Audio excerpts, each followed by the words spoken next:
Today I'd like to talk to you about the most asked question here at the chapel, and that is, when is the building going to be open? And like you, I'm looking forward to the day when the building is open, but one of the things that people ask is, when are we going to get back to normal? We're never going to get back to normal. Now we can get back to a new normal, and it can be a good normal, but we're not going to ever get back to normal. If you were alive and old enough to remember 9/11, you realize that we got back to normal, but it was a new normal. It wasn't a convenient normal. We didn't take off our shoes before 9/11. We didn't have to take off our belts before 9/11. We didn't have to empty our pockets of all of its change and anything metal before we went through security. But all those things are just a part of life today. And we just have to say, when we are flying, we have to leave a little bit more time than we used to get through the security. But it's for everybody's benefit. It keeps us safe. So there are things that we need to do here at the chapel to keep things safe. So as we weigh things, opening as soon as we can, your safety is far more important than opening as fast as we can. You have given us great partnership in the gospel.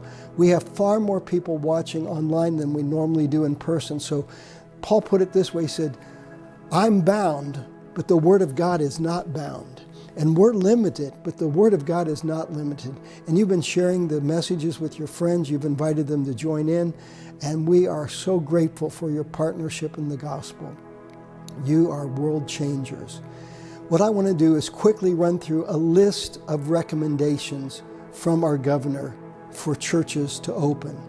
Now, he is very concerned that he does not in any way infringe on people's rights as we have them in the First Amendment of the National Constitution. And they're also in the Indiana Constitution, that we have the freedom of religion. So he's being very careful and very lenient. And his fallback position is saying, we're counting on the church leaders to do the right thing. We're not going to impose them upon them. So I'm going to give you some guidelines, and know that they are called guidelines and recommendations. They're not called executive orders. We're going to do our best to comply with most of these, but some of them we're not going to be able to pull off. Let me take you through the list rather quickly. First, most vulnerable people, those of us who are 65 and older, those of us who have pre-existing conditions, we would be better off if we stayed at home and did online worship. Our worship center has to be set up to honor physically the distance guidelines, such as being 6 feet apart. So when you come, you'll be able to sit together with whoever came in the car with you, your family presumably. We encourage you to come as families. You can sit together as a family. Please stay together as a family. And then we have to figure out a way of how we keep everyone 6 feet away from your family before we can put a pod of a new family. And that's going to be very challenging, but we're up for that kind of challenge. There'll be hand sanitizer everywhere. We've already done that. That's been about a 4-year practice here at the chapel. There'll be no physical contact, no hugs, no shaking of hands. As much as we'll be so glad to see each other, we don't want to spread anything to each other. Our facilities are regularly cleaned, but they will be cleaned and sanitized between services. The hospitality, that's code for cookies and coffee, donuts and coffee. Hospitality, we just won't have that for the foreseeable future. Maybe someday that'll come back, but not this summer. We will not have bulletins or notes that we pass out. We won't be passing offering baskets. We don't want anything that everybody touches as it goes down the line. This will be very difficult. Face masks are recommended for everybody. Now, how do you sing with a face mask on? Probably you don't. So we'll probably select music that is far more for you to enjoy and listen to than sing with, but you were made to sing. And God tells us to sing to Him a new song. So we'll get back to that, but we won't open with that. You've probably heard that the governor referred to churches as control groups. When you're doing an experiment, you experiment with a group, you give them a different medication, you give them a different prescription, you give them a different physical task. The control group over here just lives life normally, and you see what's the difference between the experiment group and the control group. The government has referred to us as a control group, but their reason was not to single us out and put us at greater risk. They said, we trust the church leaders to do the right thing. So they're counting on us to maintain distance socially.